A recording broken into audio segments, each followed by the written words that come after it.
Hello बच्चों, नमस्कार। मेरा नाम सुधीर कुमार है। मैं आपको हिंदी पढ़ा रहा हूँ क्लास 9th की। तो आज के इस लेक्चर में हमारा टॉपिक क्या है? समास। तो समास, आइए जानते हैं समास के बारे में। समास का जो शाब्दिक अर्थ होता है वो क्या होता है? संक्षेप करना, संक्षेपीकरण या जोड़ या मेल। ठीक है। समास का जो शाब्दिक अर्थ होता है मेल, जोड़ या संक्षेपीकरण या फिर सामासिक पद। ठीक है बच्चों, तो ये क्या हुआ? शाब्दिक अर्थ समास का मेल, जोड़ या संक्षेपीकरण या सामासिक पद। किसका है ये समास का जो है शाब्दिक अर्थ होता है। अब ये मेल या जोड़ हो रहा है, जो मैंने अभी आपको पिछले लेक्चर में मैंने पढ़ाया था, जब संधि पढ़ाया था। तो संधि में मैंने बताया था उसमें भी क्या हो रहा था? संधि में भी मेल या जोड़ ही हो रहा था। संधि में भी संधि का मतलब भी मैंने क्या बताया था? मेल या जोड़ बताया था। ठीक है। लेकिन इसमें जो संधि है, संधि में किसका जोड़ हो रहा था? वर्णों का जोड़ हो रहा था। वर्णों का जोड़ हो रहा था। ठीक है, वर्णों का जोड़ हो रहा था। किसमें? संधि में। लेकिन यहाँ जो मेल या जोड़ होगा कहाँ? किसका? समास में। यहाँ क्या होगा? किसका? शब्दों का होगा। शब्दों का मेल या जोड़ होगा। किसमें? समास में। संधि में जो है वर्णों का जोड़ हो रहा था, और यहाँ पर जो समास है, समास में क्या होगा? शब्दों का मेल या जोड़ होगा। तो समास का शाब्दिक अर्थ क्या हुआ? मेल, जोड़ या संक्षेपीकरण या फिर सामासिक पद हुआ। अब आइए इसकी परिभाषा जानते हैं कि दो या दो से अधिक सार्थक शब्दों के मेल या जोड़ से बने नए सामासिक पद को क्या कहा जाएगा? समास कहा जाएगा। तो क्या होगा? दो सार्थक शब्द जुड़ेंगे। जैसे एग्जाम्पल मैं लेता हूं, अगर मान लीजिए कोई, जैसे गौशाला ले लिया हमने। अब आप यहाँ देख रहे हैं कि दो सार्थक शब्द जुड़ रहे हैं। कौन कौन से? पहला तो गौ, गौ मतलब गाय, और शाला मतलब रहने का स्थान, रहने का स्थान। तो यहाँ दोनों क्या है? सार्थक शब्द हैं।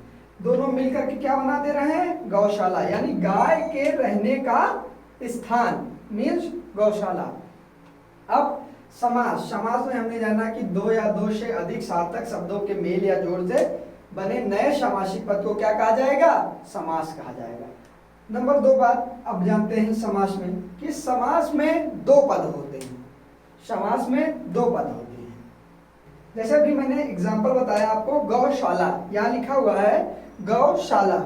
तो ये जो गौशाला में एक पद ये हो गया और दूसरा पद ये हो गया, यानी पहला पद गौ और दूसरा शाला हो गया।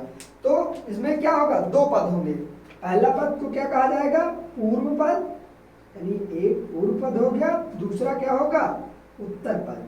अब ये जो पूर्व पद है इसी को क्या कहा जाएगा? पहला पद।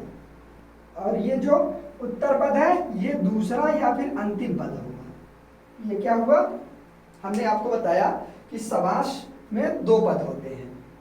कौन कौन से? पूर्व पद और उत्तर पद। पूर्व पद को क्या कहा जाएगा? पहला पद। उत्तर पद को क्या कहा जाएगा? दूसरा या अंतिम पद, या इसको एक और नाम जानते हैं, अन्य पद भी कह सकते हैं। इसको एक और नाम क्या दे सकते हैं? अन्य पद। तो इतने नामों से उत्तर पद को जाना जाता है। तो अब इसमें जो अब मैंने एग्जांपल जो बताया अभी, गौशाला ये लिखा हुआ है, इसमें अब पहला पद क्या हो जाएगा? पूर्व पद। पूर्व पद या पहला पद क्या हो जाएगा? गौ हो जाएगा। ये क्या हो जाएगा? पूर्व पद। और ये जो शाला है यानी रहने का स्थान वाला, ये क्या हो जाएगा? उत्तर पद। अब इसके हमने जाना इसमें कि समास में दो पद हो रहे हैं। दो पदों में कौन कौन से पद? पूर्व और उत्तर। पूर्व पद क्या कहलाए? कौन सा रहेगा? गौ, और उत्तर पद शाला हो गया इसमें। जैसे एग्जांपल में हमने समझ लिया। तो अब आइए इसके आगे बढ़ते हैं। अब क्या जानते हैं? समास के प्रकार। इतनी चीजें हम लोगों ने जान ली। तो समास के कितने प्रकार हैं? 6 प्रकार।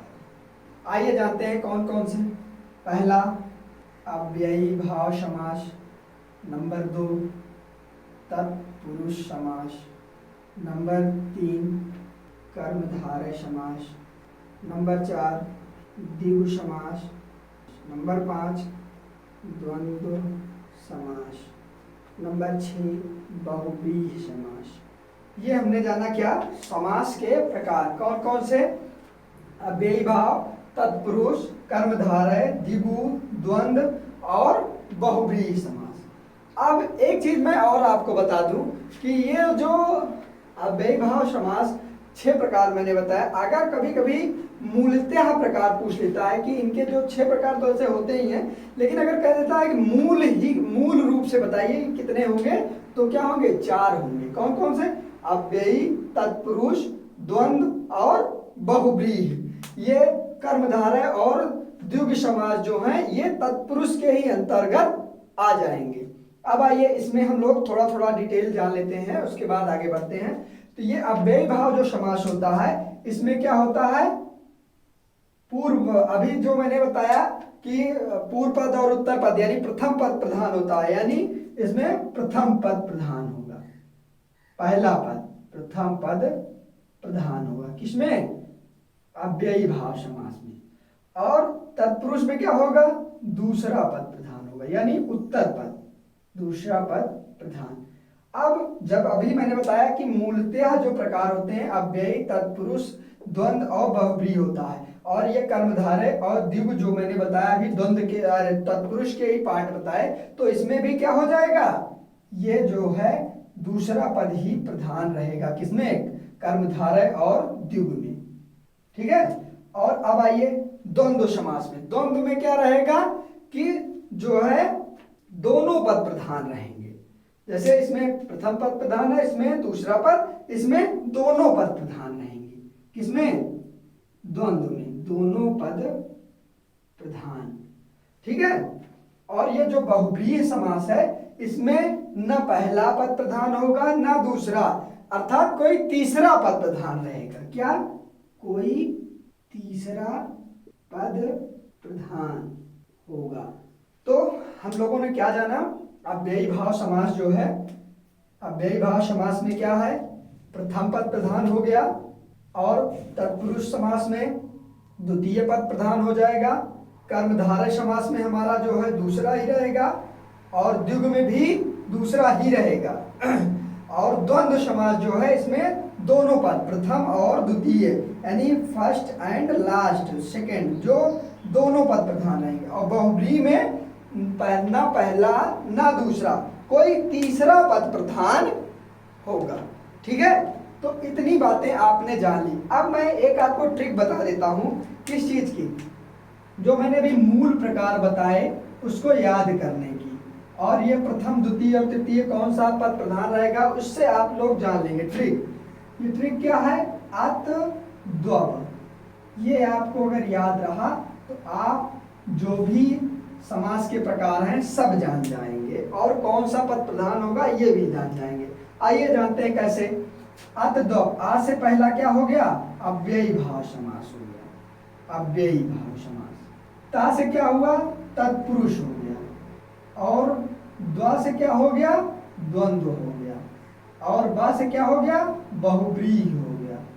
अब आप लोग देख रहे हैं क्या मैंने बताया, अत द्वव। अत द्वव मतलब आ से अव्ययी, ता से तत्पुरुष, द्वा से द्वंद्व और बा से बहुव्रीहि समास। अब देखिए, अब जैसे अत द्वव मैंने लिखा, तो इसमें मैंने पहले क्या लिखा, अत द्वव अव्ययी, यानी इसमें क्या हो जाएगा, पहला पद प्रधान, पद प्रधान, यानी प्रथम पद हो गया, या पूर्व पद प्रधान। और ता यानी ये पहले स्थान पे है, तो इसमें क्या होगा, प्रथम पद प्रधान। अब ता दूसरे नंबर पे है, तो क्या होगा, इसमें दूसरा पद प्रधान, दूसरा पद प्रधान हो जाएगा। और जो है अब दो ही पद होते हैं। अब द्वंद्व, द्वंद्व में क्या हो जाएगा, अब जब समास में दो ही पद होते हैं, तो अब दो, पहला इसमें प्रधान हो गया, दूसरा इसमें हो गया, अब इसमें कोई बचा ही नहीं, तो इसमें क्या हो जाएगा, दोनों पद प्रधान हो जाएंगे, दोनों हो जाएंगे। ठीक है।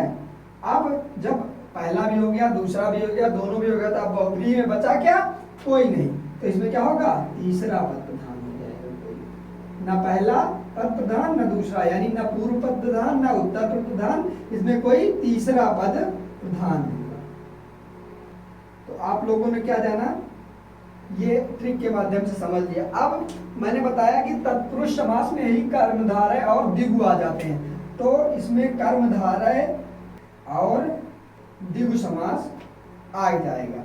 तो इसमें क्या हो जाएगा, इसमें भी जब तत्पुरुष का दूसरा पद प्रधान है तो कर्मधारय और द्विगु में भी दूसरा पद ही प्रधान रहेगा। अब इतनी बातें आप लोगों ने जान ली। अब जो आपका पाठ्यक्रम है क्लास 9th का हिंदी के समास का, उसमें 2 समास हमें पढ़ने हैं। क्या क्या? अव्ययी भाव समास और तत्पुरुष समास। बस यही 2 समास हमारे सिलेबस का हिस्सा हैं। क्या क्या? अव्ययी और तत्पुरुष।